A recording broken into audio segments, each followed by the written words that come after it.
Boa noite, pessoal. Mais um encontro nosso aqui do Incêndios. É isso aí. Boa noite para quem está nos vendo. Mais um episódio do Incêndios Verso a Reverso. Eu sou Alexandre Valverde. Estamos aqui todos de novo. Nico, Gui, o Marcelo. E eu tinha pensado num tema para a gente ter essa conversa. Vamos ver como é que ela se desenrola. Que é uma questão, na verdade, antiga que eu tenho pensado. E eu acho que é uma questão que tem uma fronteira aí desse tema, que é uma questão da economia, do marketing, junto com a psiquiatria, que eu acho bem interessante. É um problema que eu trago há muito tempo já na minha prática de trabalho. E acho que, pensando na nossa última conversa, em que a gente fala sobre a questão da liberdade, do TED, de como a gente lida com aquilo que a gente pode, aquilo que a gente quer, eu achei que poderia vir à luz essa frase, do jeito que ela foi lapidada nos anos 80, né? Querer é poder. Eu estou colocando aqui como pergunta, mas eu acho que a frase ela foi estampada aí, né? Eu lembro de ser criança e ficar ouvindo propaganda na televisão com essa frase, querer é poder. E foi uma coisa que inculcaram na nossa cabeça, né? Acho que isso faz parte do projeto neoliberal instaurado desde os anos 80, de fazer as pessoas acreditarem que se elas querem, elas fizerem esforço, elas vão alcançar aquilo que elas almejam e tudo mais. Então eu queria saber o que vocês pensam primeiro dessa frase, querer é poder. Depois eu vou trazer aqui o porquê que eu acho que essa frase é problemática e tudo mais. E em que medida a tensão gerada exatamente por essas duas dimensões da nossa conduta, vamos dizer assim, né, do nosso ser, assim, que é essa dimensão do querer, que é essa dimensão do poder, como a gente fica tracionado entre esses dois polos e que implicações isso tem na nossa vida, principalmente agora nessa fase da pandemia, mas a gente pode trazer outras questões relacionadas a isso. Então, queria passar a bola com essa pergunta. Talvez, Marcelo, o que você acha, cara? Querer é poder? Ah, eu acho difícil isso daí, querer é poder. Realmente você tem razão quando bombardearam a gente, quando diz que bombardearam a gente com essa frase que parece um nome de livro de autoajuda, né? Que a gente toda hora é colocado diante dela, né? E a gente vê que não, quer dizer, querer não basta somente querer para poder, para realizar algo. Não, tem muito trabalho, muito esforço, né? Não basta somente ter vontade. Vontade vamos dizer assim, é um ingrediente fundamental, mas só vontade não basta. Precisa ter muito esforço, precisa ter muita perseverança para as coisas. E, e a gente vive nessa ilusão, né? Eu acho que a gente há muito tempo vem sendo bombardeado com esse tipo de coisa, assim como, quer ver um outro exemplo de coisa que as pessoas não percebem, mas, por exemplo, desde os anos 80, 90, essa coisa do neoliberalismo, ele vem trazendo a ilusão também, que se você quer, você pode, e outra, que você não precisa ser empregado de ninguém, você é o seu próprio patrão, você é um empresário. E aí criou-se essa ideia também do empreendedorismo, de que assim, a questão da meritocracia, né? A questão de quem fica esperando é vagabundo, quem fica. Então, essa ilusão de que todo mundo é um empresário, né, levou muito à questão de, de, de acabar com o que tinha de trabalhismo, né, dos movimentos trabalhistas e colocar a gente nessa gelada, né? Porque querer é poder. Pô, cara, se fosse assim seria tão fácil, né? Lutar hoje em dia para conseguir as coisas. Não é fácil. A gente está vendo assim, nesse país, ancestralmente, a gente tem que lutar muito para ter os nossos direitos, né? Mas nos últimos 10 anos é uma cacetada atrás da outra, né, cara? mostra que não basta a gente querer mudança, a gente tem que querer mudança que a gente pode mudar, né? Não, as coisas estão meio controladas, né? Então eu acho que é uma frase apelativa, né? Que todo mundo acaba acreditando um pouco nisso, mas eu acho que está muito longe do que é a realidade. Legal. Você O que que vê, você acha? é isso que eu ia falar. Você quer passar a bola para alguém, Marcelo? Não, você mesmo, o que Para que mim você acha? mesmo? Eu anotei essas duas questões aqui que você trouxe essas dimensões no mundo do trabalho, né? Em que medida esse slogan, né? Que acho que é um slogan dos anos 80 que foi apropriado e repetido aí pelos grupos neoliberais, vamos dizer assim, e foi tentando inculcar essa ideia na nossa cabeça. Dessa fase, eu lembro de ser criança e ficar ouvindo essa frase na televisão. Querer é poder. Eu ficava com essa ideia de que, então, se eu puder querer uma coisa muito forte, eu vou conseguir e tal. Num ponto, eu lembro de uma vez, eu era menino, eu devia ter, sei lá, uns 8, 9 anos de idade, eu ficava imaginando um tipo de revista em que eu pudesse, no futuro, olhar assim e se eu quisesse alguma coisa que estava nela, eu apertaria assim e a coisa apareceria na minha casa. Assim, nesse nível de, de entendimento, que hoje a gente não está muito diferente disso, né? Se a gente pegar um tablet, ele é uma revista, né? Digital, e você clica ali nos produtos, só que você tem que poder para querer aquilo ali também, né? E, e aí o que eu vejo de perverso nessa frase é que ela é uma inversão exatamente de como a coisa se processa, tanto naturalmente, né, quero dizer biologicamente falando, quanto na vida, né? Então, e aí no mundo do trabalho isso fica bem evidenciado também, como você trouxe, né? Eu acho que esse slogan, querer é poder, ele é um slogan do individualismo, né? Como se você fundasse na pessoa o ingrediente necessário para a transformação. E aí você coloca ali. É mais ou menos a mesma dinâmica de um pastor evangélico que fala para uma pessoa, reza bem, queira para desejo, peça para o seu Deus, se você não conseguir se curar, o problema foi seu, você não quis direito. É quase exatamente um paralelo, né? Você dizer que as tuas insuficiências elas estão relacionadas com uma falta do seu querer, com uma incapacidade sua de desejar, e não exatamente com as contingências que estão regendo as situações como elas podem. E aí, por que eu digo que isso diz respeito e é uma perversão da própria lógica biológica?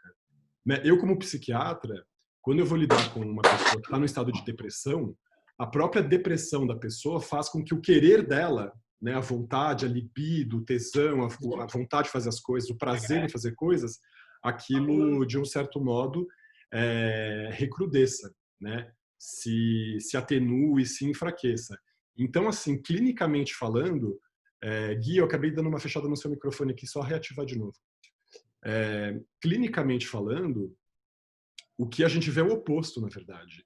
O querer é uma função de uma boa regência do nosso cérebro. Então, assim, se nós estamos plenos, se nós estamos saudáveis, se nós estamos alinhados com a nossa existência, vivendo e tudo mais, o nosso querer ele está ali mais bem revelado. À medida em que eu me reprimo, me retraio, eu deprimo, o meu querer ele se apaga também. Então a frase ela é o contrário. A frase ela deveria ser dita: se eu puder, talvez eu queira. Mas assim, o primado não é do querer, o primado é do poder. Não poder no sentido desse poder que se exerce sobre os outros, o poder no sentido da potência, aquilo que lhe é possível, né? Então, se nos está dado pela nossa condição hoje poder querer, a gente talvez queira. E também esse querer não significa uma premência absoluta, né? Tipo, eu quero que seja sensado, talvez. Então, ainda assim é uma questão condicionada. E então eu vejo nessa frase todo um esforço que é justamente o slogan do neoliberalismo, que é o que estão querendo fazer a gente engolir agora nesse processo, e estão aproveitando o ensejo da pandemia. Assim, eu acho que a gente estava num processo de agudização desse neoliberalismo, desse neoliberalismo, né? E que a pandemia acaba refreando de algum modo, mas que está sendo reeditado e acho que há esforços para fazer com que isso não se esqueça e isso contorne a pandemia e toda essa situação possível que a pandemia pode gerar no sentido de uma deriva revolucionária, uma deriva de transformação, uma deriva de mudança, ela pode ser cooptada nessa linguagem neoliberal e tentar um esforço de arregimentar toda esses grandes contingentes, né, vamos dizer assim, de pessoas que estão pauperizadas, estão empobrecidas, estão desempregadas. Quer dizer, tem toda uma situação aí que vai se desenhar. E eu acho que agora, daqui para frente, eu vejo muito uma, não sei se dá para chamar assim, mas é uma espécie de guerra de narrativas, vamos dizer assim. E acho que esse espaço ele vai ser tomado na internet mesmo. Acho que as trincheiras vão ser estabelecidas aqui, porque a internet que é o grande campo agora com o qual a gente vai conseguir acessar as pessoas. E a gente já vai vendo isso, né? Uma primeira regimentação desses contingentes que vão formando as milícias de extrema-direita e tudo mais, a esquerda tentando se organizar, a direita está um pouco apagada, não sei como estão as coisas entre a direita, mas certamente vai acontecer uma reedição desse querer é poder. Porque nós estamos vivendo um desemprego gigantesco, porque a gente está perdendo dinheiro, a gente está perdendo capacidade de estímulo externo, e eu não sei o quanto o Estado vai estar afim, ao final desse processo de pandemia, de investir nas pessoas. Então a gente pode voltar para essa retórica do assim, se vira agora você mesmo. Você se ferrou na pandemia, você perdeu seu emprego, você perdeu seu salário, você perdeu a sua família, os seus entes. Agora, queira, e a situação vai sair do lugar, assim, você vai conseguir com o teu querer reencontrar o teu prumo. Então, assim, eu tô falando, por que eu trouxe esse termo? Porque eu tô tentando já pensar um pouco mais lá na frente e entender essa dinâmica como ela vai ser criada, mas já vendo, de um certo modo, ecos disso, ou talvez prenúncios disso, no que a gente está vivendo. Né? Então, as pessoas tendo que se virar para arranjar trabalho na internet, tendo que se desdobrar para transformar as atividades dela em outras, e que, para além de uma questão criativa e uma transformação necessária, ela pode incorrer nesse dilema entre querer e poder, que pode ser muito cruel para as pessoas. E que muitas pessoas não vão conseguir se reorganizar, se recriarem, se reinventarem, se elas partirem dessa dinâmica. Então, uma outra coisa que eu penso a partir disso é que eu acredito que essa frase ela tem a ver com um processo cultural nosso que nem sei o quanto ele é propositado ou não, né? Mas a gente acaba se tornando refém da própria armadilha que a gente cria, que é o processo de infantilização mesmo dos adultos que nós somos das sociedades ocidentais na qual nós vivemos, assim. Que é essa crença na insolência, essa crença no indivíduo, essa crença nos arroubos individuais que podem surtir efeitos e tal, e que a gente vê que não é isso, né? Não há espaço no mundo para esses arroubos, assim. Como você falou, Marcelo, se as coisas não forem muito bem planejadas, muito bem organizadas, se a gente não se estrutura, se a gente não se envolve num trabalho que vai se projetando ao longo do tempo, a gente vai investindo nesse trabalho, ele famece.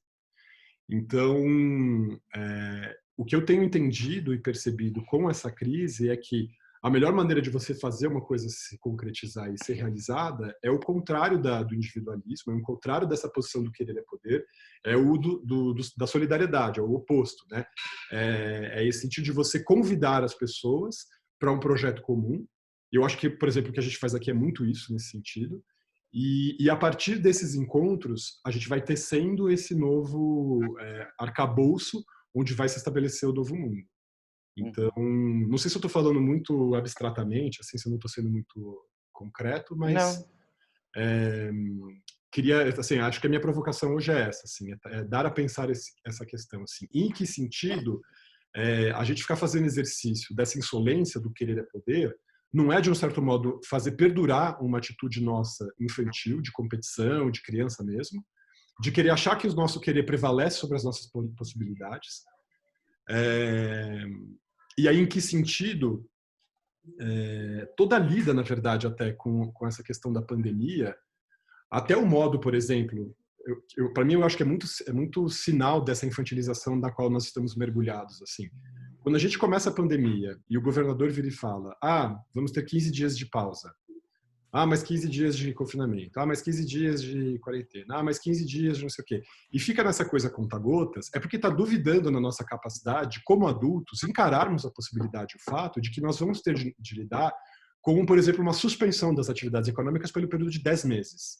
E se ele chegasse e falasse assim, olha, nós estamos estabelecendo aqui 10 meses de confinamento, tá? É como se não pudesse nos permitir a possibilidade de lidar com o fato real e concreto.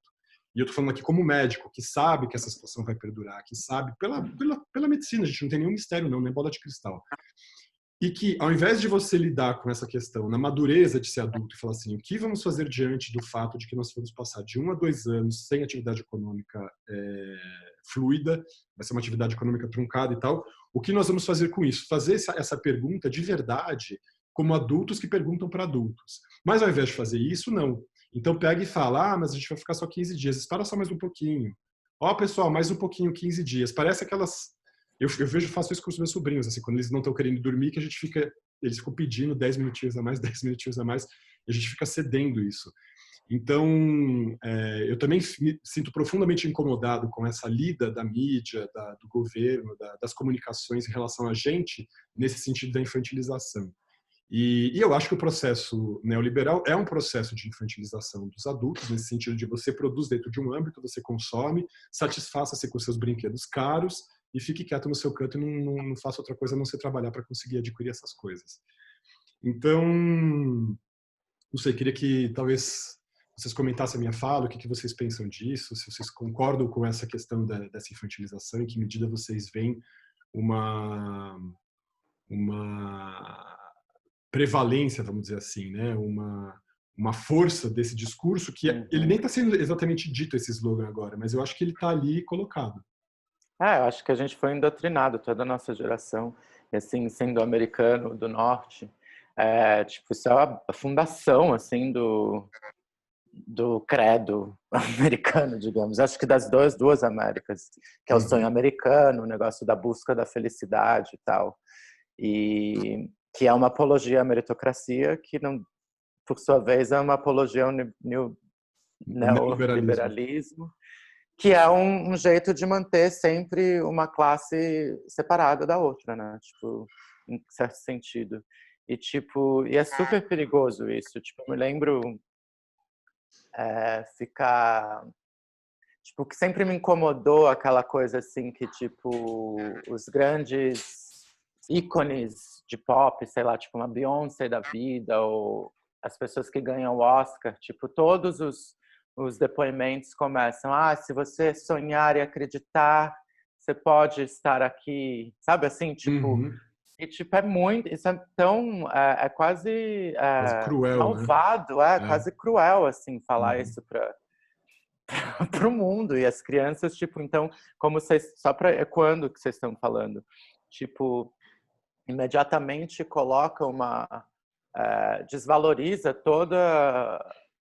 Se você não atinge ser uma Beyoncé, ou você não acreditou direito, ou o seu sonho não é desvalorizado. Exatamente, é como se o você querer fosse menos, né? Você fala, nossa, você não sabe sonhar, né? Quase como se fosse nesse sentido, né? E como você está falando, isso que é super perigoso também, tipo, o sonho é sempre ser essa pessoa, nunca ser assim, eu quero ser a dançarina da Beyoncé, ou o baterista da Beyoncé. É sempre ser, tipo, o protagonista, ou, tipo, nem eles definem o protagonismo de ser o sonho, né? Ou sei lá, tipo, é muito cruel isso também. E é bem essa coisa, assim, que a gente vê no, tipo, como, assim, uma sociedade, tipo, os lixeiros ganham menos do que um médico, sabe? Essa discrepância tipo, reflexo dessa Nossa, confusão aí. É muito interessante você falar dessa questão do lixeiro. Você quer completar, Nicolau? Que eu só pensei Não, numa é coisa só isso. agora. Eu acho que, tipo, é uma coisa que acho que, e não é por acaso, acho que é super intencional instilar esse credo no povo, porque mantém, tipo, o sonho é só para alguns e o resto, tipo, tem que se conter. Que nem o que você falou, a metáfora do negócio de como algumas religiões organizadas funcionam é justamente isso. Tipo, você não merece, e você, tipo, começa a acreditar que você não merece, ou que você é menos, ou que alguma coisa, e que o sistema está certo e você que está errado. Sempre, né? Nunca assim, tipo... E, sei lá, e você sempre quer ser alguma coisa que não é, ou que não... Não sei, o sonho é sempre prescrito, não é uma manifestação natural. É sempre uma coisa que tipo que nem aquela coisa da cenoura sendo balançada na frente do coelho, tipo, não é uma coisa inatingível de propósito, né? E com as falas do Marcelo, do Mai e do Alê, me veio exatamente isso na cabeça na hora, que no Brasil, pelo menos, né, o que eu tenho de referência, a quantidade de vida que eu tenho, é muito difícil você falar das pessoas que merecem algo, né? O lance da meritocracia, né? Num país onde sei lá quantos por cento, mas muitas pessoas já nascem sem o mínimo de privilégio, sem água. Gente, tem gente dormindo em terra batida, sabe? Que o chão da casa é terra batida. É uma fatia bem grande da nossa população.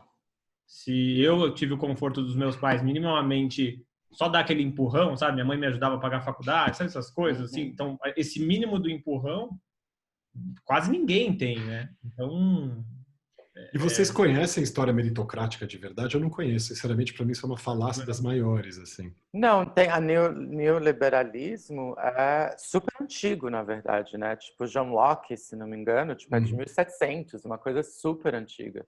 E eu acho que era, se não me engano, uma coisa super americana e escravocrata, assim, para justificar toda essa coisa, para justificar... não, se eu sou feliz, meus escravos vão estar felizes, tipo, para justificar esse conflito de interesse, né? Tipo... E no Brasil é um pouco isso, né?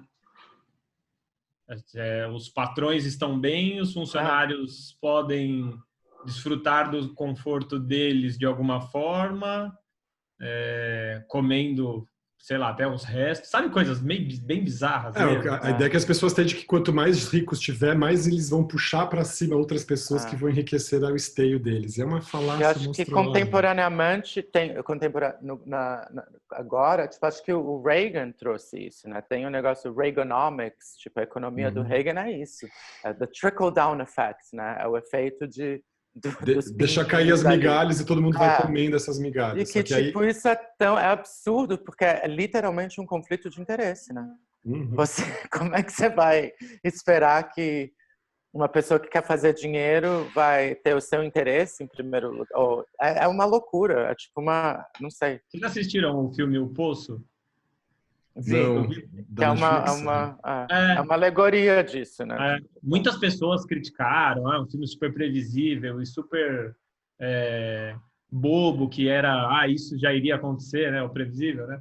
Mas, cara, eu assisti na primeira semana de pandemia e, cara, é o que a gente vive aqui, assim, você tá no andar X, você quer subir pro andar tal, e aí você tá cagando, quase que literalmente, no andar de baixo. E às vezes não é nem intencional. Nem só faz parte como a coisa tá montada, né? E alimentado por esse credo aí, por esse statement. E aí o carinha que tá do seu lado lá, é super caricato isso, o cara que tá do seu lado tá te mostrando, cara, fica tranquilo, lá embaixo, se você tiver que descer, você vai ver que as pessoas não estão olhando pra gente aqui. Então, continua fazendo isso para subir, e deixa lá embaixo que se você precisar descer, você não vai chegar onde a gente está aqui. E os de baixo sempre estão nessa ilusão de, não, eu vou subir, um dia eu vou, um dia... É bizarro. E esse filme, aí depois eu fui discutir com as pessoas ao meu redor, não, filme previsível, que não sei o que lá. Mas, cara, não olha como filme, olha no meio do começo, olha no começo de uma pandemia, o que está acontecendo, e que se você não ajudar um mendigo que está aqui do lado, esse cara vai morrer na sua porta, tá ligado? E nos próximos 90 dias você vai ver o corpo dele, porque ninguém vai vir carregar o corpo dele. Sabe assim, coisa meio... Eu fiquei meio em choque no começo da pandemia por causa dessas coisas. Pensando no todo, assim, pensando no... Exatamente, e que a gente... exatamente, que a gente ainda não tá vendo, né? Acho que a gente vai começar a ver essas cenas mais sinistras agora em julho, agosto, né? Que vai começar a dar uma explodida aí nos casos, tudo. Mas é interessante também porque, ao mesmo tempo, a pandemia, ela colocou isso como um limite tão claro, e os neoliberais não estão falando disso, mas... O que a pandemia está dizendo para a gente é, queridos, caríssimos seres humanos, querer não quer dizer nada nessa história, porque se vocês querem sair de casa, não vão poder, vocês querem trabalhar, não vão poder, vocês querem manter os negócios, não vão poder, vocês querem encontrar as famílias, não vão poder. Ou seja, tá o óbvio dito, assim. Essa pandemia, ela é um grito contra o neoliberalismo, assim, ela é um fato que prova que o neoliberalismo ele é incongruente com o que está acontecendo, exatamente por causa dessa questão, assim. É um choque de slogans nesse sentido, né? É o slogan do neoliberalismo querendo falar querer é poder, E a grande mensagem passada, o grande slogan da pandemia que é, caros, vocês não querem nada, cara. Se vocês puderem, talvez vocês consigam sair um pouco dessa meleca aí. Eu lembro de um amigo meu que uma vez brincou com a palavra do Guimarães Rosa, né, que ele falava de querência, né? E ele falava assim, querência não é potência. Aí essa frase soa tão bem na orelha, né? Ela é uma frase que você fala, olha, que legal isso daqui, né? E porque eu acho que o querer, e aí a gente pode entrar na esfera individual de mesmo, assim, tá? Na esfera meio psíquica da coisa. Uhum. Quantas pessoas eu vejo sofrendo porque chegam no consultório debilitadas nesse sentido, assim, e muito angustiadas nesse movimento que fica punitivo, autopunitivo, que é de pensar assim, eu não consigo sair da minha condição, e isso alimenta a psicofobia nesse sentido, porque é como se eu não quisesse, né? E ela ouve isso das pessoas. Você está deprimida porque você não quer mudar, porque você não faz diferente. Você, no fim das contas, não quer nada. Você, no fim das contas, não quer diferença. Você não quer mudar. Você não quer fazer o esforço. Então, tem uma coisa cruel também, que é devolver a pessoa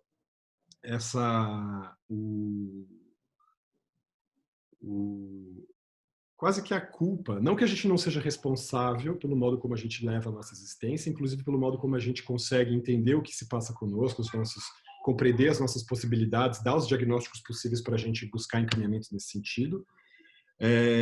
Mas é quase como, e eu acho que aí também tem uma crítica à psicologia psicanalítica, que acho que a psicanálise freudiana, ela parte muito dessa lógica, e é uma psicologia construída sobre mesmo as ideias neoliberais e tal. Acho que tem uma coisa de ser muito burguês e tudo mais. E a psicanálise, ela arquiteta quase todo o seu discurso, acho que agora tem muitos críticos da psicanálise que estão transformando isso, mas sobre essa questão do desejo, do querer, assim. E essa lógica, ela impera dentro dos raciocínios da área psi, vamos dizer assim, né? Uhum. Então, essa dinâmica tem alguns profissionais que falam isso, né? Eu lembro de alguns professores que falam, o cérebro é como se fosse a gente lida na psicologia como se fosse uma economia, assim, né? O quanto você dá de afeto, o quanto você espera, numa coisa muito curiosa, assim, numa relação quase que comercial das nossas interações humanas, assim, da nossa existência. E isso imperou por muito tempo também. E eu acho que essa frase, querer é poder, ela é fundamento, como eu estava falando agora há pouco, né, acho que eu vou me repetir aqui, da psicofobia que atribui à pessoa a culpa pelo sofrimento dela. Quando a gente deveria ter a sensibilidade de entender que tem uma série de dinâmicas ali que estão fazendo com que aquela pessoa se apresente daquele jeito, seja porque ela tem geneticamente alguma predisposição nesse sentido, então, assim, que culpa ela tem de ter nascido com aquela carga genética? Nenhuma. E contingências relacionais, que aí, bom, é a vida, né? Mas tem as contingências de trabalho que são impostas, então a gente não escolhe nesse sentido, então não tem um querer nosso aí.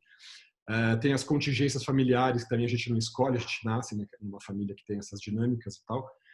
Então, quando eu faço uma crítica a essa frase, eu estou fazendo uma crítica não só a esse aspecto econômico, a esse slogan que é usado no sentido de manipulação de massas com um intuito social e econômico, mas eu também vejo essa esfera dentro da psiquiatria num nível muito sutil e que vai permeando todos os discursos e que o que gera, no fim das contas, é uma desconfiança daquele que está analisando para aquele que está sendo analisado, nessa coisa do tipo, sei, então você não sabe lidar com os teus desejos, você não sabe desejar, você não sabe querer, você não tem controle e domínio e conhecimento daquilo tudo que você pode querer ou não, sabe, nesse sentido.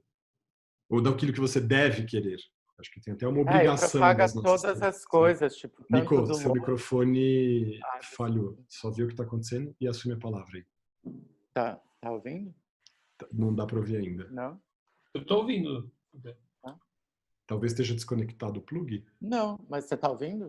Eu tô ouvindo, perfeito. Não, desculpa, era eu. Perdão. Era o meu fone que estava desconectado, perdão. É isso, que propaga esses clichês, assim, do louco, ou do nordestino preguiçoso, tipo...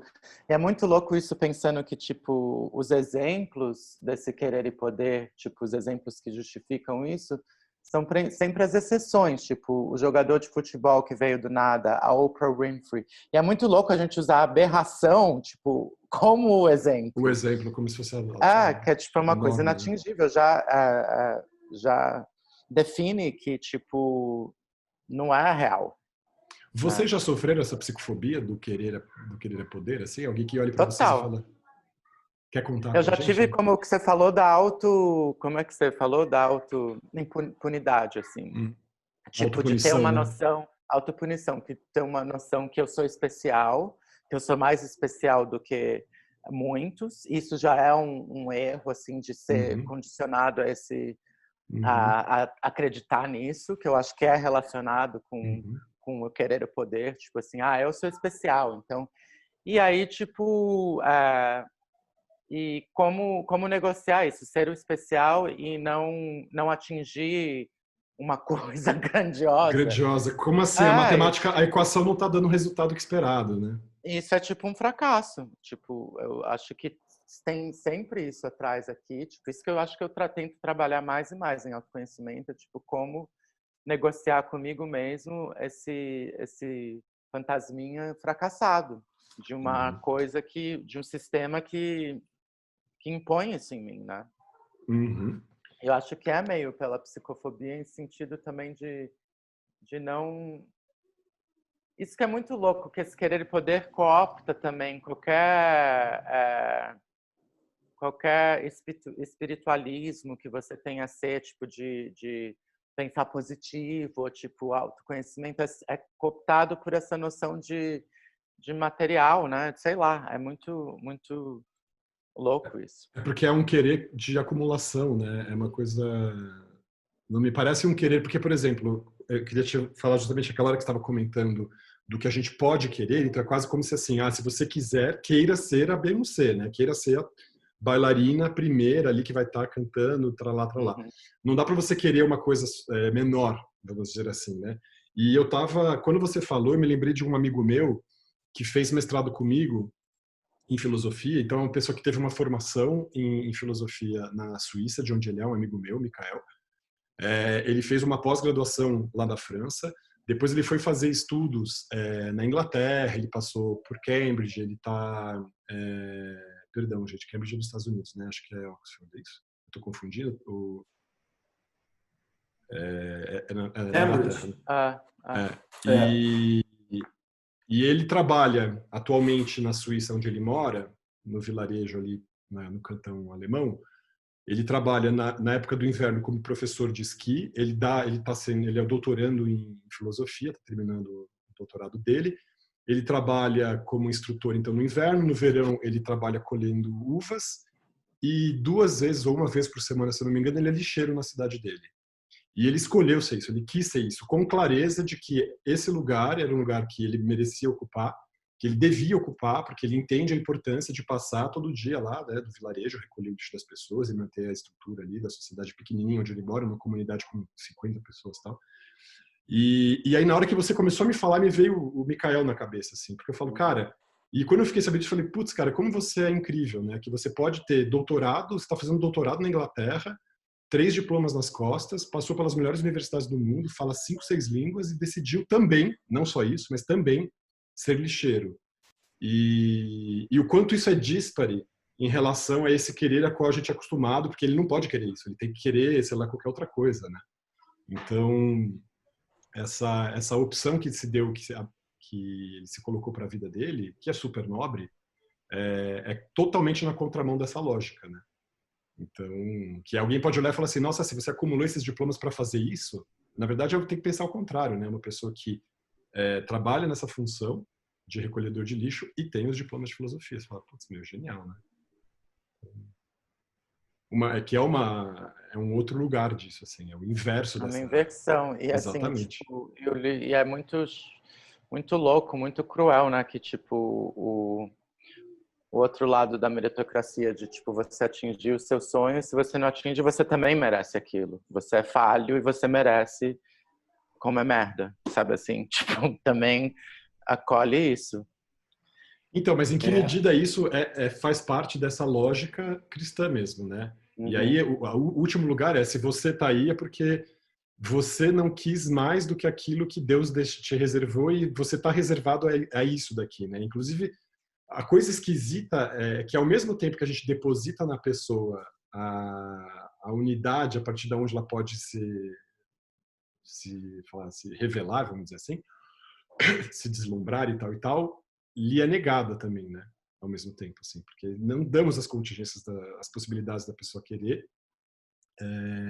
Entendemos que isso possa ser dom, inclusive, de uma outra força externa, que é Deus, e aí você condiciona a pessoa assim, fala, você não conseguiu querer porque você não tinha estrutura para isso, não continua no seu lugar, aceita quem você é, reduz essa sua condição, né? Então tem um pouco e que isso pesa como, imagina, como pedras nas costas das pessoas, né? Essa sensação de assim, putz, o meu fracasso, ele tem a ver só comigo porque eu sou incapaz, inclusive, de querer adequadamente uma coisa, né? Tem uma lógica nesse sentido que é muito cruel. Não sei se vocês se sentem presos nessa armadilha. Vocês já se viram nesse lugar, assim? Direto, né? Direto, também. Fala, Marcelo. Direto. Eu acho que tem quando você falou desse tema, eu pensei imediatamente naquela música do Caetano, que é O Quereres, né? Uhum. Onde queres revólver, sou coqueiro, e onde queres romântico, sou burguês, onde queres Leblon, sou Pernambuco, e onde queres eunuco, Garanhão. Ou seja, ali o poeta, ele assume a clara intenção de falar, eu não vou me enquadrar nesse seu querer, entendeu? É muito linda a letra, muito inteligente, muito... E como é difícil a gente... Aqui também, eu acho que, de certa forma, todo mundo escolheu aí, de certa forma, na vida profissional, na carreira, ou até mesmo na vida mesmo, um caminho de contestar muita coisa, né? E de não se enquadrar em muita coisa. Embora a gente se enquadre, é claro, a gente tem que viver minimamente dentro disso. Mas, assim, e aí sofre a consequência. Sofre a consequência de fazer o que bem quer, embora o outro espere alguma coisa a mais de você ou qualquer outro tipo de coisa. Eu acho que essa questão, ela vai... Eu acho que isso seria isso é muito antigo, né? Isso daí já devia ter sido ultrapassado pelo ser humano, mas a gente vive exatamente essa lógica, né? Essa coisa do se você for assim, assado, seguir o script, você vai lá ser o diretor da empresa tal, vai ser bem sucedido, tal, não sei o quê. Se você abre a lógica também, eu estou fazendo um apanhado aqui, mas se você pega uma rede social, por exemplo, eu acho... Cara, eu já não uso rede social há um bom tempo, porque eu entro muito de vez em quando, porque eu acho que aquilo ali parece que foi feito para deixar a pessoa mesmo querendo o que ela não pode viver. Então, os influenciadores, essa lógica do influenciador, ele fica colocando, olha, eu estou aqui no Haiti, eu estou aqui no Havaí, eu estou aqui não sei o quê, eu estou vivendo aqui com essa mulher gostosa, com esse cara legal, com esse negócio. E essa é a lógica de mercado, né? Que está sempre o momento de você te deixar desejando algo, né? E quando você não entra nessa daí, você é estranho, cara. Você é um ET, cara. Porque o mundo todo está nessa dinâmica, né? Você não sabe querer, né? É difícil achar um lugar nesse mundo quando você fala, porra, eu não quero nada disso, não, eu não quero nada disso. Mas como? Como não quer? Não, eu não quero. Então, eu acho que sempre teve esse lance do estranho, né? De ser o estranho, como se você não quer, você é um estranho. E a outra também, essa questão que o Nico falou é muito importante. Quer dizer, a gente muitas vezes fica frustrado com isso, às vezes, né? Eu faço uma analogia com duas coisas. Uma coisa é uma pessoa deprimida e uma coisa também é uma pessoa oprimida, né? Parece que são coisas bem parecidas. É uma opressão, né? O que você sente no momento. da depressão. Então você vê muitas vezes, pô, você não quer, você não é porque você não quer, porque você não quis. Muitas vezes as pessoas mais poderosas falam assim, né, das classes mais baixas, tal, que você não merece porque você não faz, você é vagabundo. Um deprimido, quantas vezes? Pô, você está de frescura, você é histérico, você é maluco, não sei o quê. Então, eu acho que todo movimento em que você não atende à expectativa do outro e não se enquadra ao que é esperado pela sociedade por tudo isso, te leva ao mesmo lugar, né? Esse lugar do deprimido, do oprimido, enfim. Eu acho que E que acaba você ainda sendo é o caso retaliado por dele. estar impossibilitado de sair daquela condição, de querer alguma coisa, porque aquela própria condição não te permite, né? Que tem uma coisa que é muito dura nesse sentido, né? Quando você está falando da depressão e da opressão também, né? É muito... Às vezes eu fico me perguntando em que medida esses mecanismos de opressão social, eles geram depressão, que às vezes ela é subliminar, ela não fica clínica, mas é o que a gente vê nessas massas, né? E principalmente as massas que empobreceram, estão empobrecidas, às vezes eu me pergunto assim, cara, será que essas pessoas vão assumir a revolução? Será que essas pessoas ainda, se elas se pauperizarem mais uns 2, 3 meses com essa pandemia, o pessoal vai falar, cara, isso aqui precisa mudar e vai ser na força? E às vezes eu fico pensando que tem um mecanismo tão bem instalado que há uma depressão quase que clínica que impede que as pessoas inflamem nesse sentido, sabe? E eu fico pensando em que medida seria quase necessário fazer uma espécie de rastreamento de depressão em populações oprimidas e falar, cara, a gente precisa encaminhar isso daqui, a gente precisa tratar essa condição, porque será que essa depressão subliminar, subclínica, não diagnosticada, também exerce um poder anestesiante sobre as pessoas? E em que medida uma psiquiatria mais engajada e tudo mais, ela poderia liberar as pessoas para isso, assim, para saírem dessas amarras? É uma pergunta, não sei, como que se organizaria isso, né, para começar? E acho que aí também a gente retoma aquela fala que a gente teve lá atrás, né, de que o evangelismo no Brasil é psiquiatria para pobre, quer dizer que é uma coisa que vai entendendo essa necessidade das pessoas e vai arregimentando e organizando essas pessoas dentro de um enquadre em que elas aceitam essa concordância entre a depressão e a opressão, elas fiquem caladas ali no lugar delas. E tem que desconstruir essa noção do sucesso, né? Tipo, é tão...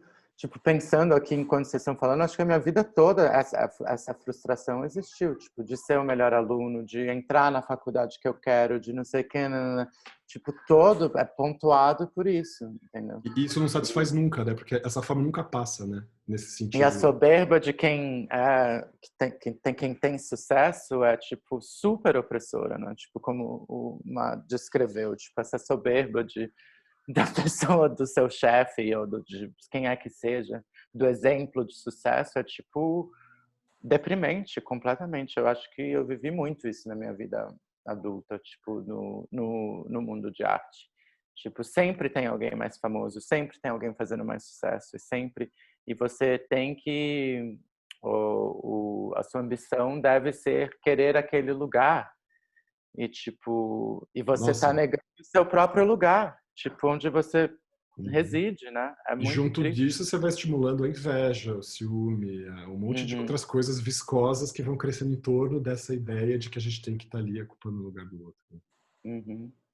Gui, eu não consigo não pensar, cara, no teu movimento de vida, nesse sentido dessa virada de mesa que você está dando e tal, em que medida você está se perguntando o quanto isso tudo que você está fazendo tem a ver com essa dinâmica do querer e do poder, assim. Você também está olhando para você nesse sentido? Você olhou para você nesse sentido? Então, vocês falando o tempo inteiro, eu tô pensando que eu falo ou não falo, porque eu vejo também, né, eu entrei nessas com a Luísa esse final de semana, que até onde a gente pode, no meio dessa desgraceira toda que a gente está vivendo, eu coloco isso até aqui pra gente, para quem escutar a gente, como uma avaliação também e um questionamento que acho que não tem resposta. Eu vou só soltar aqui.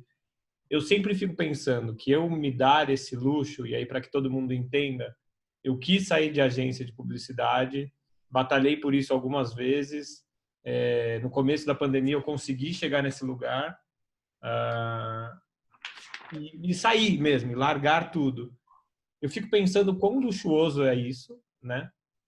Eu poder me dar esse luxo diante de tantas coisas ruins que as pessoas vivem, de tanta miséria. Então, assim, eu ligou um radar ao mesmo tempo de ajudar muito mais os outros. Eu não preciso ficar falando isso aqui, mas sempre que eu posso, eu falo que eu ajudo os outros. Não para me vangloriar a isso, mas para incentivar que as pessoas ajudem, sabe? Porque tem as pessoas que não ajudam e não falam nada, tem as pessoas que ajudam e não falam nada. Eu gosto de ajudar e gosto de falar que ajudo, porque só assim as pessoas vão entender que quem me conhece de fato, né, vocês aqui me conhecem de fato, sabem o quão importante é isso, você conseguir olhar para os lados. Mas ainda assim, e era o que eu ia dizer, né, no começo, como que você não se cobra de se permitir coisas, né? Então, assim, desde o minuto zero desse vídeo, Querer é Poder, eu tô aqui pensando, porra, eu sempre quis coisas, por alguns privilégios eu pude, por outros não, e aí eu entro nessa que o Nico estava falando, assim, de você ficar se autocobrando o tempo inteiro, falar, porra, eu não sou o melhor ilustrador, eu não sou o melhor artista plástico, eu não sou o melhor publicitário, eu não sou o melhor diretor de arte. Já escutei dos meus amigos eles falando assim, eu já comentei, acho que com a Lê, ou em algum vídeo aqui no começo, deles me perguntando, você tem medo do sucesso? Porque toda hora eu fico me cobrando, eu não aceito qualquer coisa, eu não aceito o simples, sabe? O que as pessoas... Então, acho que nós quatro aqui, nós temos esse... O Marcelo falou isso, né? Nós somos bem parecidos, porque nós somos curiosos, nós aceitamos desafios completamente diferentes do nosso dia a dia. Gravar vídeos, e eu acho que o que a gente tinha se proposto a fazer, mesmo que antes da pandemia, que era dar a cara para um canal de televisão, ver se apoiava a gente para continuar gravando isso, e a gente nem precisou, a gente está fazendo isso aqui, fazer mesmo, né? Entrar numas de, a gente quer, a gente pode, a gente foi atrás, a gente resolveu. E aí eu fico, só pra gente resumir aqui essa minha loucura, como que a gente consegue intercalar o querer e poder com pequenos privilégios mesmo, né? Com pequenas rampas que a gente consegue usar para alcançar alguma coisa que a gente quer. Eu sempre consegui tudo que eu quis. E aí eu não preciso contar minha história de vida aqui, mas não tive nada de mão beijada, sabe? Eu queria mesmo, eu colocava na minha cabeça, vou trabalhar em tal lugar, eu conseguia. Eu vou... É claro, eu não sei se eu não estou olhando para as coisas que deram de errado. Se eu esqueço muito fácil as merdas que deram. A Luísa quer me matar com isso. Ela fala, porra, a gente morou em casa tal, numa casa tal, num lugar X. Eu odiava porque tinha um barulho da escola do lado, porque os vizinhos eram ruins, porque era uma senhorinha, porque tinha que andar de escada porque a gente tem cachorro. E aí que a gente mudou de lá, outro dia eu fui falar pra Luísa, aquele apartamento era maravilhoso, tinha uma iluminação, a sala era grande, uma iluminação foda. Ela falou, mano, você odiava o apartamento. Então eu esqueço também o degrau que tá furado, sabe? Eu vou passando, vou indo. Desde o começo da nossa conversa que eu tô aqui, cara, querer é poder, não é? Até onde, né? Gui, você me permite falar algumas coisas aí da sua fala? Vai. Você falou, né? Eu quis sair da empresa, eu quis fazer essa mudança. Você começou a falar o verbo no passado, né? Para mim, o verbo querer, ele só tem uma função, que é facilitar a nossa comunicação, no sentido de você não ter que ficar explicando muito porque você é chamado para fazer alguma coisa. Aí você fala assim, por que você fez aquilo lá? Porque eu quis. Eu quis, pronto. Não precisa ficar explicando os apelos. Porque eu acho que assim, a melhor maneira de expressar isso que significa dirigir-se a algo, porque no fim das contas o que parece que é o querer é isso, e o querer a gente vê desde a infância, né? Talvez seja uma das primeiras coisas que uma criança manifesta, é o querer, esse querer aqui, entre muitas aspas, mas que eu prefiro entender isso como ser chamado para receber um apelo. Aí a criança pega e aponta o dedo, né? A palavra querer significa designar, é isso assim, né? Apontar assim, fala assim, aí a criança aponta aquilo ali, você entende que ela está sendo chamada por aquele copo d'água porque ela está com sede, ela precisa beber. Ou ela faz assim porque ela entende que aquele brinquedo que está ali está chamando ela para uma brincadeira. Então, eu prefiro entender, e aí, mas é muito diferente você pensar assim, né? Você pensar que você está se dirigindo a algo ao qual você está sendo convocado, apelado, chamado, você está sendo conclamado para estar ali, naquele lugar, aquilo tem um apelo.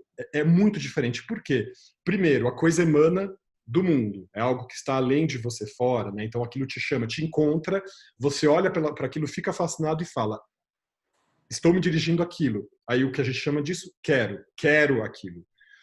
Só que eu queria a perversão desse sentido, porque é como se não existisse o apelo externo, é como se não existisse o mundo, é como se fosse uma capacidade introjetada aqui dentro e a gente tem domínio dela, e como se ela prescindisse, né, abrisse mão do que é aquela coisa que está nos chamando. E eu tenho uma questão com esse verbo, eu não gosto muito dessa palavra querer mesmo, eu tenho uma bronca com ela, faz muito tempo, assim. Até porque eu acho que é um verbo defeituoso. Se a gente tenta conjugar o verbo querer no futuro, ele fica completamente patético, né? Se você fala assim, eu quis, eu quero, eu queria, você fala, beleza. Se você falar assim, eu vou querer, alguém vai te olhar e falar assim, quem disse? Eu quererei fazer isso, tal coisa. Quem falou que quando você chegar ali, você vai continuar querendo? Então, para mim, um verbo que não consegue ser conjugado no futuro, putz, é um verbo defeituoso. Assim. Você fala, essa palavra aqui foi inventada errado. E a gente escolheu um sentido esquisito para ela. Porque se ela não faz sentido no futuro, porque o futuro simplesmente pode provar para mim que aquilo que eu afirmei que eu ia querer, não vou mais querer, acabou. Então, é muito mais interessante, mas olha a diferença de você falar, Gui, de você nesse sentido assim. Eu senti um apelo do meu futuro para ser um homem diferente. Olha a força dessa frase e a diferença de você falar, eu quis ser diferente, eu quis mudar. O quis mudar volta para você, né? E aí é isso que o Nico estava trazendo no começo, que tem a ver com essa soberba, essa arrogância para a qual a gente também é treinado e inculcado assim, tipo, não, você é o foda, você é o tal, você tem que ser o manda-chuva, você tem que ser o fodão. Então, você fala, eu quis, eu guardo em mim, nessa coisa grande, nesse grande baú, sabe lá do que se chama desejo, que todo mundo fica dizendo pra gente o que é que a gente tem que desejar. Você fala, eu sou o cara que domino esse processo, eu quis isso. E, na verdade, você está muito mais respondendo a apelos e respondendo a chamados e sentindo uma convocação nesse sentido, que gera uma outra narrativa sobre você. E é uma narrativa que é mais generosa com o mundo, porque não fica também, se você fala assim, eu quis mudar tudo, alguém pode virar e falar assim, nossa, que capricho que você é, né? Você é caprichoso, assim, você acha que você pode fazer isso?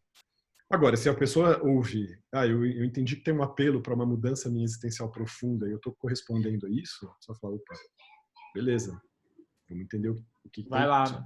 Exatamente.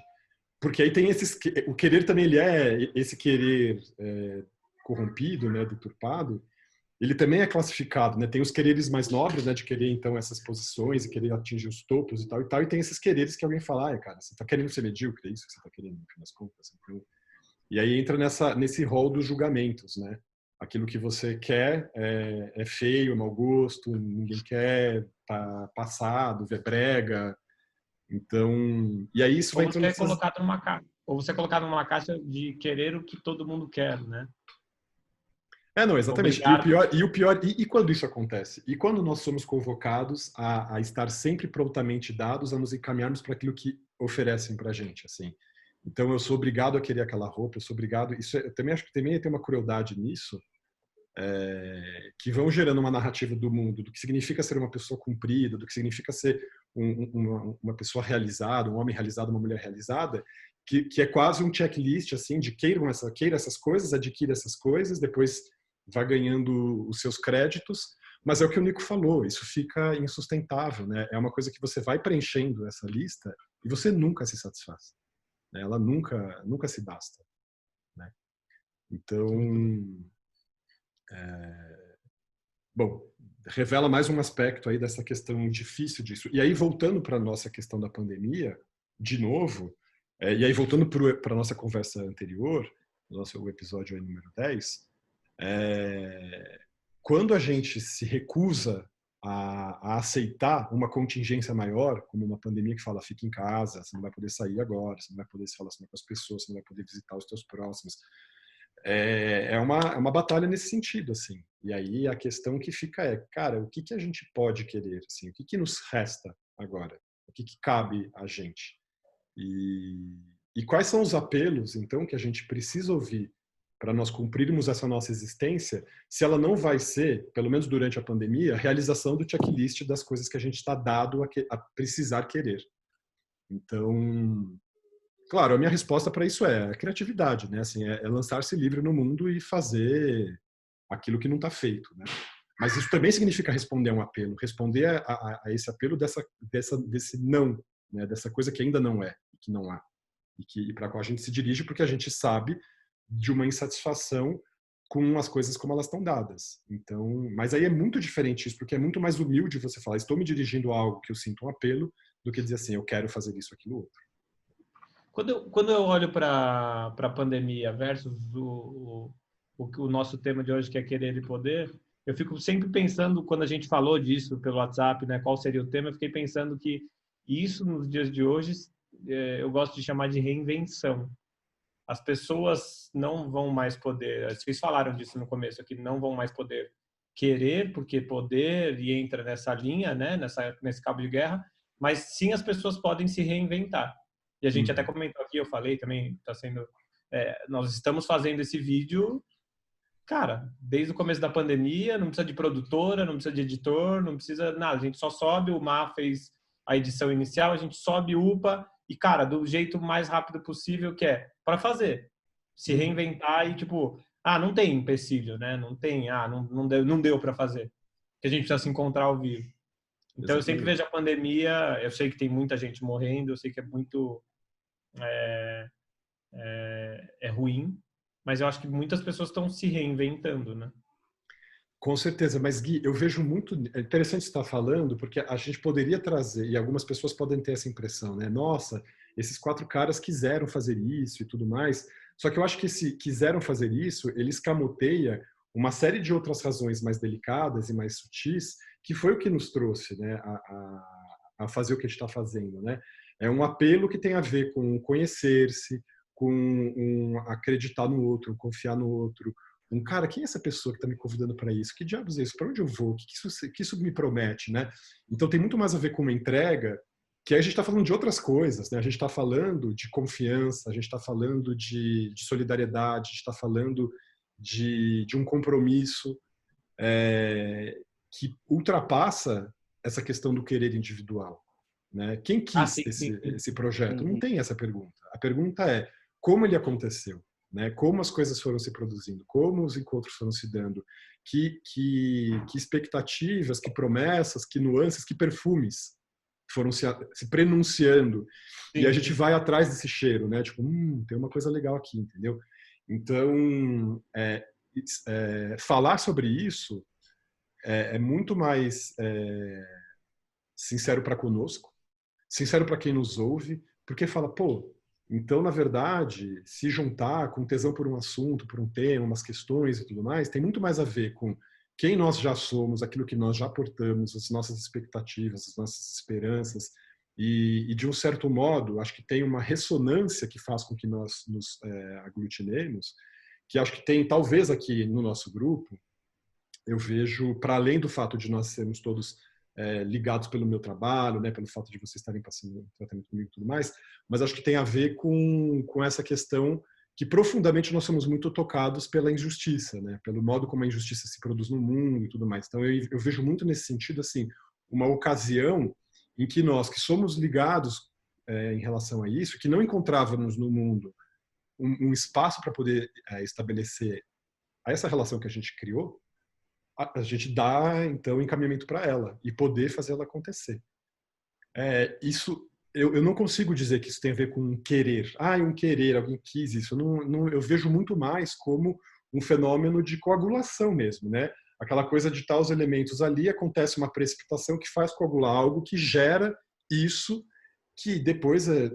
algumas pessoas podem falar assim, isso foi feito da vontade deles, da querência deles, do querer deles e tudo mais, mas tem uma outra motivação que é muito mais sutil, que tem muito mais a ver com acolher do que exatamente com invadir, né? Com querer nesse sentido de se apropriar do que está lá fora, né? Não, acho que eu fui bem raso, né, do jeito que eu pontuei, mas acho que quem assiste a gente... Não, assim, raso que eu digo, foi bem rápido do jeito que eu coloquei, mas quem assiste, acho que a gente desde o começo consegue sentir isso, as nossas verdades, né? O jeito que a gente se expõe, o jeito que cada tema surge também, né? Não é que a gente fica pautado, né, antes daqui. A gente até tenta criar uma pauta, um tema, mas surge muito do que a gente está trocando de ideia aqui, né? Exato. e que não é exatamente uma intenção rígida, né? Não é que a gente tem assim, vamos produzir este efeito, então a gente vai falar estas coisas, então a gente vai tocar nesse assunto desse jeito. Porque a gente não tem controle nem sobre as coisas que a gente vai falar e nem sobre as coisas que as pessoas vão ouvir e que repercussão isso vai ter, né? E acho isso incrível, na verdade. Que isso é interessante, o Gui falou, até mencionou, eu acho que mudando um pouco, mas dentro do mesmo tema,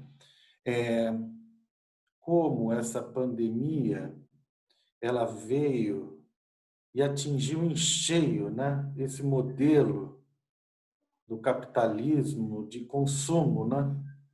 Como isso mexeu com o desejo das pessoas, né? Como isso tem mexido. Então, você vê, qual é a ansiedade maior das pessoas em cumprir essa quarentena, né? Nossa, ela não pode ir no shopping center, ela não pode jantar fora, ela não pode ir para a balada, ela não pode ir na academia. Meu Deus, isso não é que eu quero ir para a academia, eu preciso ir para a academia. Você está me podando no direito de eu malhar e fazer. Ou seja, a pessoa não consegue entender que a vontade dela, na verdade, é um jogo.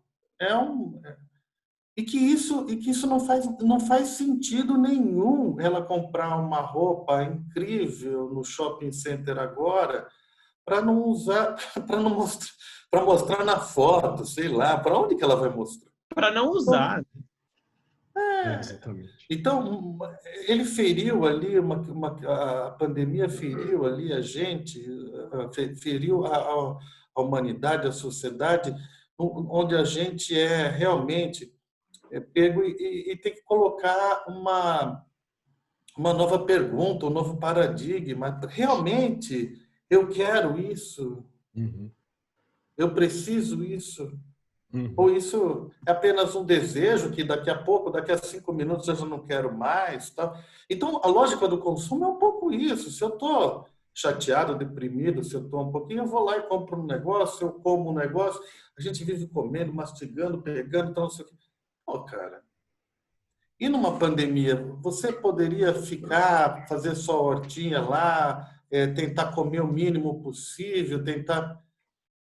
Então, eu acho que o que realmente é esse querer, né, cara, no momento desse? Quer dizer, é uma coisa imprescindível, né? Então, a pandemia vem trazer esse lado de colocar todo mundo à prova e colocar mais ou menos, porque todo mundo, cada um tem uma condição, Nivela, mas todo mundo sob a mesma condição. Vamos dizer, nós estamos isolados, temos que baixar nosso consumo, nós temos que atuar em coletividade se quisermos sobreviver. Se a gente sair lá fora, a gente discutiu isso no outro tema, foi se a gente sair lá fora, eu tenho liberdade de sair, mas se eu for irresponsável, eu vou atingir um outro, entendeu? Então, essa coisa do querer, ela é uma pergunta importantíssima nesse tempo de pandemia. Exato. E aí, você estava falando, Marcelo, acho que na sua segunda ou terceira frase, você falou da palavra desejo, né? Que acho que a gente sempre vai tentando concatenar esses dois verbos, né? Querer e desejar, né? E aí eu comecei a pensar, também mudando de assunto, assim, mudando de assunto não, mas mudando talvez de direção para esse assunto, mas acho que o assunto ainda é o mesmo, né? Pensando na questão do desejo, acho que a gente pode falar sobre a questão do desejo sexual e entender primeiro como que está acontecendo essa questão na pandemia. E aí eu queria trazer uma história que eu comecei a pensar, assim, me veio muito rápido isso, assim, eu falei, pô, será que cabe a gente falar sobre o querer sexual, o desejo sexual da pandemia, né, com todas as dificuldades que está acontecendo, que eu acho que é um campo muito interessante também, porque como a maior parte dos adultos vive isso, então eu acho que dá para também trazer a sutileza a dinâmica do que são esses processos, falando do que significa essa tensão, né, também. E aí, eu estava resgatando aqui, rapidamente, por que é que começou meu desconforto com a palavra querer, bem na época que eu estava começando a estudar psiquiatria, que aí tinha toda uma questão da minha desavença com a psicanálise freudiana, quer dizer, foi tudo meio que aconteceu nessa época, assim. E eu lembro de uma situação que é bem interessante. Então, eu devia ter lá meus 24, 25 anos, e foi a primeira vez na minha vida que eu brochei numa trans, assim. Foi por aí, eu devia ter uns 24 ou 25. E para mim foi o marco de uma crise muito interessante, assim. Porque praticamente até então, eu só tinha, a maior parte da minha atividade sexual tinha sido com a minha companheira, que tinha sido minha namorada dos 17 aos 24 e tal. Então eu começo a me relacionar com outros homens, já tinha me relacionado com outros homens antes, mas nada de uma maneira contínua, assim. E eu lembro, então, que eu fui sair com um cara e não imaginava que eu pudesse simplesmente broxar, assim, simplesmente não ia ficar de pau dura, a coisa não ia acontecer e tal. E aconteceu, de não rolar.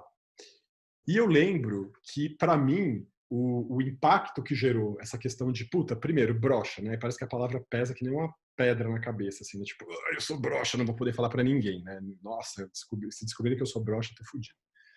Então, primeiro que vem esse peso.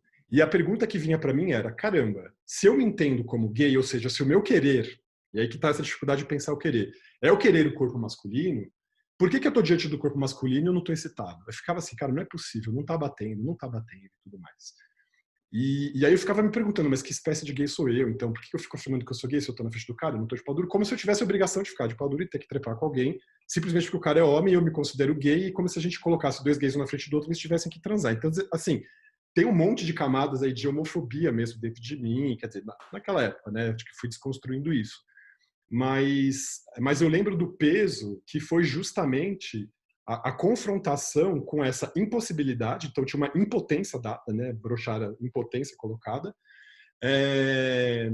diante dessa ideia que eu fazia para mim de que eu queria transa com homens. Então tinha assim, aí o meu querer está aqui claro, a situação se desenhou e a impotência ficou clara. Eu falo, peraí, aonde que exatamente está essa história de que querer é poder? Se eu não estou conseguindo controlar o meu próprio corpo em direção a provar para mim mesmo ou para aquela pessoa que eu sou tal, que eu posso, que eu vou transar e vou ser foda. E foi muito curioso como isso gerou um eco que perdurou na minha vida por muito tempo. Nesse sentido, assim. E aí, de um certo receio de falar, putz, meu, será que significa me aproximar de alguém? Vou conseguir transar? Não vou conseguir transar? E ficar nessa dinâmica, assim. E claro, o tempo de demora de amadurecimento ou de digestão, vou dizer na verdade nem tanto de amadurecimento dessa questão, porque para mim foi tipo uma sopa de pedra que eu tive que digerir. Era justamente esse entendimento de que a ideia que eu fazia do que era o meu querer era muito muito precária, assim, né? Então tinha essa questão de nem entender as nuances do que significa estar diante de alguém, entender o tesão aparecer, entender que isso que a gente vai chamar de eu quis beijar aquela pessoa, eu quis ficar com aquela pessoa, é essa mágica que se produz que a gente não controla. Então, quer dizer, até conseguir dar o tempo de poder experimentar essa situação e me permitir estar ali numa dinâmica em que, a partir do encontro com aquela pessoa, eu possa sentir um apelo e responder aquele apelo, então ter um aprendizado desse processo que eu não preciso chamar de querer, porque eu não preciso esperar que ele já esteja dentro de mim, eu preciso esperar que ele aconteça no encontro. Então, de começar a valorizar o encontro, começar a valorizar o tempo, e muito menos a minha capacidade de querer, ou a minha insistência, ou a minha turrice. Porque quanto mais eu era turrão nesse sentido, pior era. Menos você transa, menos você consegue, mais você brocha, quer dizer. Então, então eu quis trazer essa conversa, acho que falando de uma questão pessoal, mas também para falar justamente dessa sutileza que significa isso que também a gente entende como um querer empacotado, e que quando a gente recebe e acha que a gente vai desembrulhar o pacote e acontecer, ele não acontece. Porque a gente simplesmente não está disposto às condições que fazem com que aquilo se revele e possa acontecer. Então o querer não tem nenhuma força diante disso. Então, nesse sentido, de novo, querência não é potência, mas eu quis trazer esse elemento sexual para falar também da... Acho que não sei, se de repente ajudar aí, vocês quiserem trazer alguma questão em relação a vocês, se foi um ponto mas e tal. É que é natural. E de falar das dinâmicas das relações atuais, né, durante E eu acho que isso daí mostra bem isso. Às vezes você quer e não rola. Então, mas o que é esse querer? A vida Exato, não acaba, bicho. Mas por que a gente chama isso de querer? Talvez não seja, né? Talvez seja justamente esse desejo empacotado. Com certeza, pode não ser, pode ser uma projeção, uma fantasia, mais assim. Mas também tudo bem, porque é isso. Não é tudo que você quer que vai se realizar, é bem isso. A vida mostra isso para a gente milhares de vezes. Agora, em alguns momentos, você quer e se realiza, e se concretiza. E daí você vai, pô, legal. Então, é esse equilíbrio, né?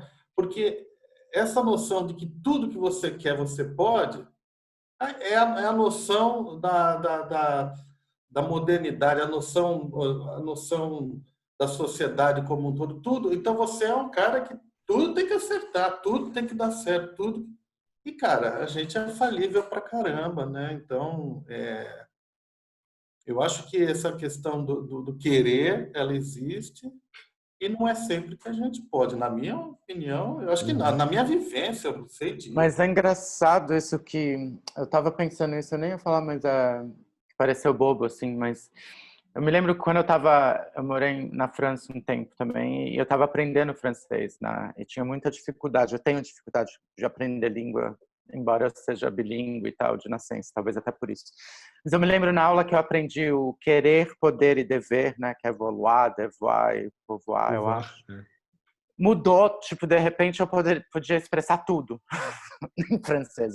Foi um clique assim que eu falei, nossa, e me deu um nó na cabeça que eu falei, gente, a língua é quase preso nesses três conceitos. E aqui a gente está falando muito disso, do poder querer, ou dever querer, ou querer poder, ou querer essa querer. troca.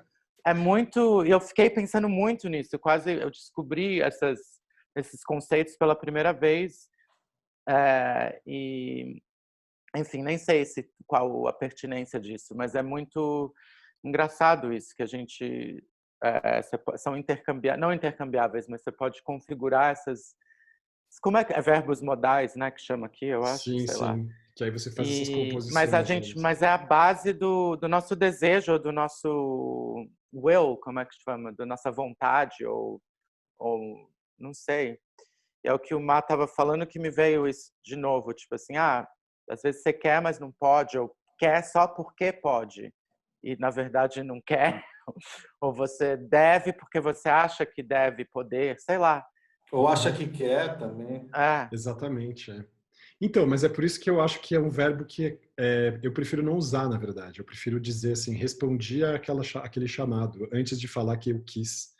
Porque me pareceu sempre, depois que me caiu essa ficha, uma insolência minha falar querer. Não sei, eu vejo por esse lado. Assim, eu acho o verbo E mesmo bizarro. poder e dever também tá me soando tão, sei lá, tipo, ligado a uma... O que é um dever também? Tipo, você deve o quê? Deve o que para quem, né? Ou o que você acha que deve? Não sei, não sei. É meio cristão também, de novo, tipo... Sim, então, o interessante é a gente tentar sacar, né, justamente nessas expressões, nesses lugares, onde que, apesar de nós pensarmos que nós estamos vivendo numa dinâmica laica, no fim das contas a gente está vivendo sobre a, a égide, não vamos dizer égide, sobre aí vem uma palavra em francês que fala emprise, né, tipo, sobre o domínio dessa lógica. E que mesmo a gente tentando acreditar que a gente está se descolando e se destacando de uma carolice, vamos dizer assim, que a gente não quer se confundir, né, com esses que ficam ali oprimidos e tal, oprimidos no sentido da opressão religiosa, né? Como que a gente pode estar dentro dessa lógica sem acreditando que não, né? Acreditando que estamos soltos, acreditamos que...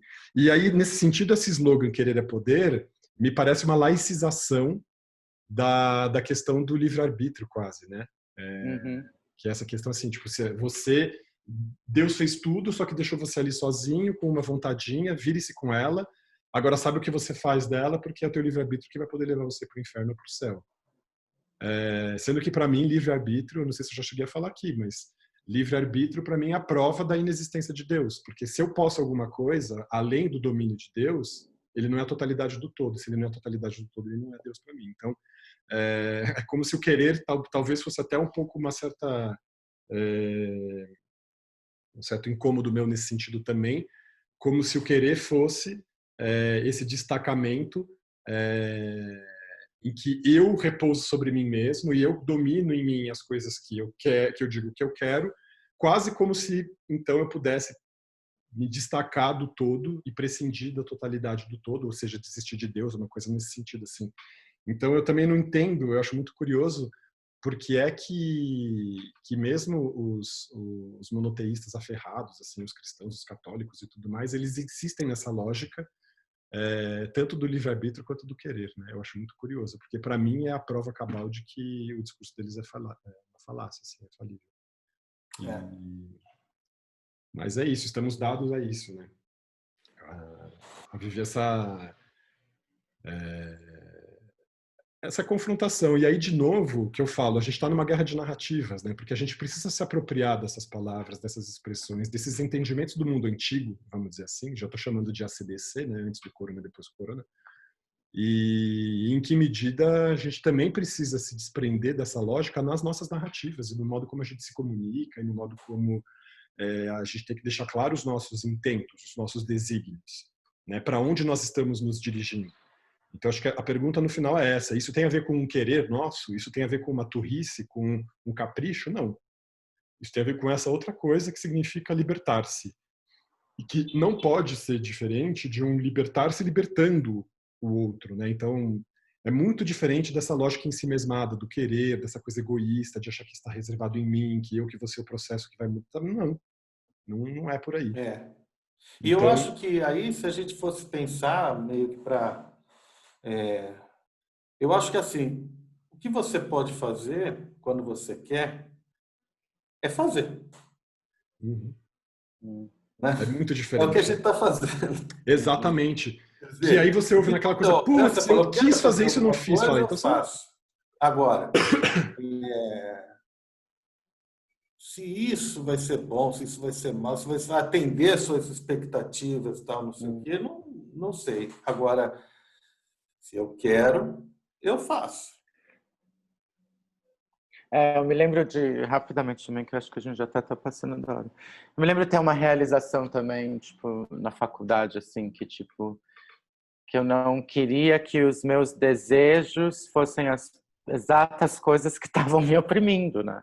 Tipo, querer essa coisa, tipo, de querer uma coisa tão inatingível porque alguém falou, porque você... Exato. E essas são as coisas que te prendem, né? Que e é o que você está falando, tipo... Querer tem que ser o sinônimo de fazer, e não de... Sei lá. De ficar ali na expectativa... É que é curioso, né? Esse querer fazer do Marcelo, que também acho que é o mais simples mesmo, né? Se você começa a fazer e alguém vai te dizer o que você estava fazendo, eu fiz porque eu quis. Aí faz aquele querer do passado. E esse outro querer que fica na elucubração só e não resolve... E que te oprime, né? Exatamente. E é aquele que depois uma pessoa pode falar até de um jeito que pode irritar, assim, eu queria ter feito e não fiz. Ué, então não vem falar isso. Né? Então, é interessante isso, como a gente pode se aprisionar nisso que, aparentemente, o neoliberalismo vende como a nossa possibilidade de libertação. É aí que tá a coisa perversa, assim, né? Se você ficar parado nos seus quereres e não fizer disso ação... Exatamente. Você vai ficar aprisionado, vai cair na armadilha disso. É aquele negócio. Quantas armadilhas nós temos no mundo agora para cair, né? Impressionante. Assim. Quem não quer? Basta querer você derrubar esse porcaria desse presidente que está aí. Basta querer? Não, agora nós temos uma equação muito mais complexa do que isso, em que todo mundo quer, mas não pode. Ninguém pode, exatamente. Ninguém pode. E aí você fala assim, puxa, mas não basta querer? Não. Exato. Se o Marcelo tivesse soltado essa frase no começo, a gente tinha feito 5 minutos de episódio, já falava, vamos fechar aqui. Exatamente isso. Tá todo mundo querendo derrubar esse governo. Se você não agir, não basta só querer, você precisa agir. Exatamente. E, infelizmente, a gente está numa, como se diz, como se diz, adormecidos, né? Numa letargia coletiva, né? E que a gente quer, mas não pode. Então, e aí como a gente vai contornar isso? Perfeito, Marcelo. Acho que você colocou a questão que precisava ser colocada. Como sair desse grande marasmo? Essa é a pergunta, né? Como dar vazão, assim, e eu ainda acho que nós aqui estamos criando um discurso, produzindo uma narrativa, aquecendo nos nossos corpos essa dinâmica. E as pessoas que estão paralisadas, assim, como tirar as pessoas desse grande marasmo? É uma pergunta super Então, importante. isso daí já era um tema muito legal para a gente abordar numa próxima, que é questionar essa paralisia, da onde vem, por que as pessoas perderam essa coisa da coletividade, né? De falar, bom, vamos pensar por uma coisa em comum, um bem para todos, e passou para essa questão do individualismo, onde, né? Onde o querer, né? O querer está muito atrelado a eu mereço, enfim. E a realização pessoal e ao reconhecimento como alguém, né? Futuramente é essa questão de como se dá a questão de passar do querer para o poder real mesmo, né? Realizar esse poder. Muito bom. Vocês sugerem alguém? Acho que a gente podia trazer um convidado, né, para falar sobre isso. O que vocês acham na próxima semana? Vocês têm alguma ideia? Legal. Podemos pensar em alguém legal que tem a ver com isso, né? Mas eu acho que a gente pode deixar isso, então, trabalhar aqui na cabeça, a gente vê quem que a gente entende pode trazer uma contribuição bacana nesse sentido. Mas acho que pode ser um ótimo tema mesmo, Marcelo. Maravilha. Beleza, alguém quer terminar com alguma questão? Quer encerrar? Eu acho que tô me sentindo... Posso falar um negócio? Claro, Gui. Manda bala. A gente falando tudo isso aqui, aí eu sempre fico me perguntando, sempre que eu vou fazer algo, ou quando eu tenho que fazer algo, o porquê eu tenho que fazer. E aí depois que eu terminei de fazer, eu falei, por que eu queria ter feito aquilo? Independente se é físico, pensamento, compra, alimentação. Eu sempre fico pensando, por que merda que tinha que fazer aquilo? Por que você quer? E aí entra naquela que o Nico estava falando. Por que você quer ser o vocalista principal, sabe? Você não pode ser o cara, o caboman que vai ajudar do melhor jeito possível, o melhor caboman, sabe? Mas por que também querer ser o caboman, sabe? É bizarro isso. Eu tive essa loucura na minha cabeça. Eu queria terminar meio que... Mas, Gui, essa sua dúvida é maravilhosa, porque, na verdade, é tão difícil a gente responder a lógica disso, assim, a dinâmica precisa do como a gente dá esse salto, a gente passa a afirmar, eu quero alguma coisa e tal, que, na verdade, fica nesse absurdo e é isso mesmo que nos resta. É a gente tentar entender que a gente responde a esses apelos e que a gente... Mas você falou um negócio bonito hoje, que é quando você vai ver, você já está embebido de algo, está comprado com alguma ideia que tinha uma faísca ali e acendeu uma chama de alguma coisa. E aí, quando você vai ver, você já está imerso, né? Pro bem ou pro mal. Depois você sai daquilo e tudo bem. Né? Exatamente. E via de regra, Gui, tem uma coisa muito louca que a gente vai aprendendo com a idade, né? Quando era moleque lá, eu falava, mas eu quero trabalhar com TV, eu quero ser um diretor. Daí você fala, mas eu quero não sei o quê. Então, você, quando realiza, você fala, mas não é nada demais. Não é isso que eu quero, não. Eu quero outras coisas. Eu quero outras coisas. Eu quero outras coisas. Você não reconhece, muitas vezes, que atingiu um grande sonho da juventude, ou da infância, ou não sei o quê, porque você já está vivendo. Então, tem um pouco disso nessa minha fala do eu querer é poder e de fato eu conseguir as coisas que eu queria sem olhar para trás, é sem você olhar o seu desejo do passado, né? Sim. Agora nós estamos olhando para o futuro, né? Então, não para de querer, né? Mas sabe uma coisa boa também, que aí acho que a gente pode encerrar, senão a gente vai esticando aqui. Eu estou vivendo essa pandemia de forma bem calma agora. No começo foi mais turbulenta, acho que para todo mundo, a gente tem isso registrado aqui. Mas sempre tive uma agonia tremenda de futuro. Onde eu vou chegar, por que eu vou chegar, por que tem que fazer as coisas, né? E eu acho que com a pandemia deu você entra numa marola de conseguir olhar tudo, sabe? Por mais eufórico que você fique em algum momento, você consegue voltar a estado zero porque você não tem para onde ir mesmo. Isso vai relativizando tudo e voltando para aquilo que é mais especial, né? Mais essencial. E não é ruim, né? Claro, não, de jeito nenhum. É ótimo. Exato. É ótimo.